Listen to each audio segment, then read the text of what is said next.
Hai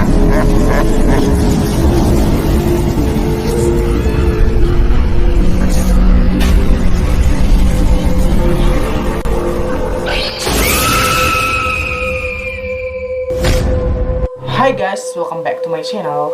Jadi di video kali ini kita mau bahas orang-orang yang berhasil melakukan perjalanan waktu atau time travel, dimana di dunia ini telah dipercayai bahwa di dunia ini tidak akan ada pernah yang namanya itu pemutar waktu, mulai dari masa lalu ke masa sekarang atau dari masa yang akan datang ke masa sekarang. Tapi di dunia ini terkadang ada seseorang yang berhasil melakukan perjalanan waktu, contohnya di dalam video ini. Daripada penasaran, stay tune terus ya. Nah, jadi bermula pada tanggal 23 April 2006 di Kyiv, Ukraina. Jadi di situ ada polisi yang lagi patroli nih. Pas dia lagi patroli, tiba-tiba dia melihat seseorang yang lagi kebingungan gitu. Lagi mau bertanya-tanya dengan seseorang atau lagi ingin mau bertanya gitu. Tiba-tiba disamperin lah sama polisi tadi. Lalu polisi itu bertanya sama seseorang tadi, ada yang bisa kami bantu? Lalu si pria itu berkata, ini di tahun berapa ya? Lalu Pak Polisi itu berkata, ini di tahun 2006. Bukannya beberapa menit yang lalu saya berada di tahun 1953. Nah, terus Pak Polisi itu kebingungan gitu. Dia bertanya dengan orangnya tadi, perasaan beberapa menit yang lalu saya berada di tahun 1958.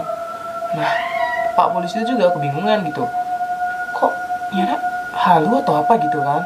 Nah, Pak Polisi itu mikir kalau si laki-laki tadi itu bahwa dia itu bohongan atau dia mau nipu Pak Polisi gitu.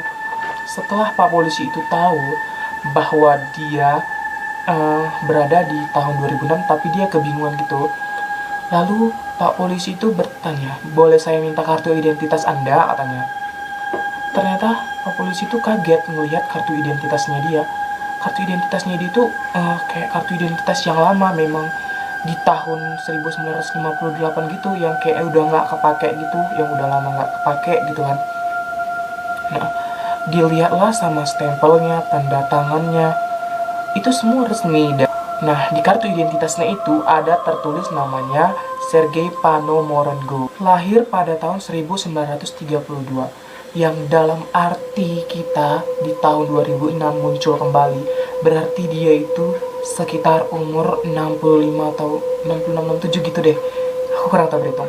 Sekitar itu 65 tahun. Tetapi dia bertemu dengan seorang polisi itu terlihat muda seperti kita, seperti aku gitu. Kalau dilihat dari mukanya itu masih sama banget, sama persis banget sama kartu identitasnya itu. Kalau dilihat dari fotonya itu kayak nggak ada perubahan gitu sama sekali gitu. Nah, setelah itu dia dibawa ke kantor polisi untuk memastikan bahwa identitasnya itu tidak palsu. Walaupun ada stempelnya gitu, tapi tetap aja polisi masih meragukan dia gitu. Sergei dites, siapa tahu dia ada gangguan jiwa gitu. Ternyata tidak guys, hasilnya itu nihil banget, dia itu benar-benar waras. Nah, polisi mulai bingung nih.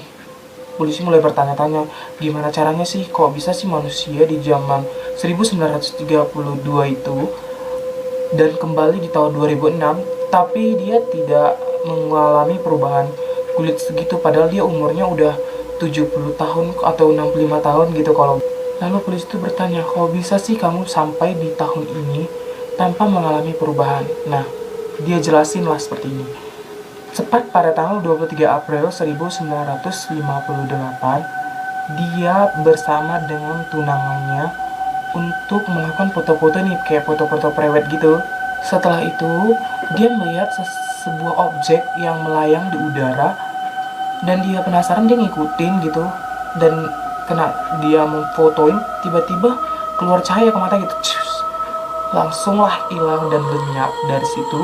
Dan tiba di 2006 dia muncul kembali tanpa mengubah bentuk wajah, atau dia tidak terlihat tua, dia itu sama aja gitu. Setelah dia memfoto itu, terus dia terkena cahaya gitu, cahaya yang sangat bersinar banget gitu, sampai dia tidak bisa melihat apa-apa. Tiba-tiba beberapa menit yang lalu cahaya itu hilang, dan dia muncul di tahun 2006. Dia bilang tiba-tiba semua itu udah berubah banget, tidak kayak yang pada waktu 1958.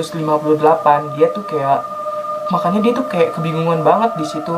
tiba-tiba polisi bertanya kepada dia, apakah kamu punya bukti foto objek yang kamu foto yang pada waktu itu, kata polisi. Saya masih punya foto jepretan saya pada waktu itu. Pada waktu itu, Sergei masih menyimpan beberapa filmnya.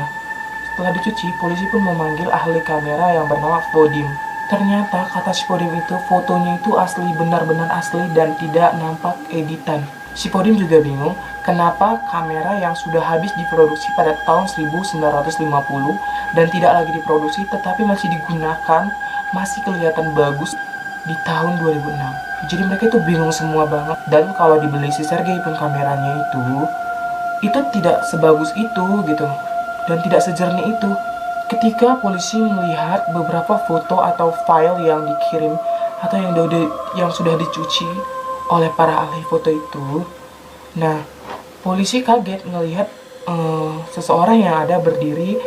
Nah polisi itu bertanya kepada si Sergei, ini foto siapa gitu loh. Ini foto siapa? Ini adalah foto calon tunanganku. Dia bilang ke polisi bahwa yang di samping itu adalah calon tunangannya. Nah, dia bilang bernama Valentina Urit. Nah, setelah itu kagetlah polisi. Dia melihat bahwa baju yang dikenakannya atau yang digunakannya pada saat wawancara polisi itu dan baju yang dari hasil foto itu masih terlihat sama, tidak ada perbedaannya itu gitu loh. Kayak gimana ya dibilangnya? Kayak nggak berubah gitu. Karena kan dia bilang tadi foto itu diambil dari beberapa menit yang lalu. Jadi itu kayak dia begitu difoto terus langsung hilang gitu. Dan sekarang polisi pun mempercayai dia. Penyelidikan itu tetap berlanjut. Lalu polisi membawa Sergei ke ruang isolasi untuk ditahan di situ supaya dia tidak kemana-mana dan penyelidikan itu dilanjut gitu. Sampai saat itu Sergei diperiksa kembali ke ruangan yang tadi. Tiba-tiba dia tidak ada lagi dan tanda-tanda pembobolan itu pun juga tidak ada bekas-bekasnya. Dia kayak menghilang gitu dan mereka pun melihat rekaman CCTV. Dia pergi ke arah sebuah ruangan gitu, tapi dia tidak kembali dan dari situlah dia menghilang. Nah, karena si Sergei itu sudah menghilang, tapi polisi tetap mau melakukan penyelidikan.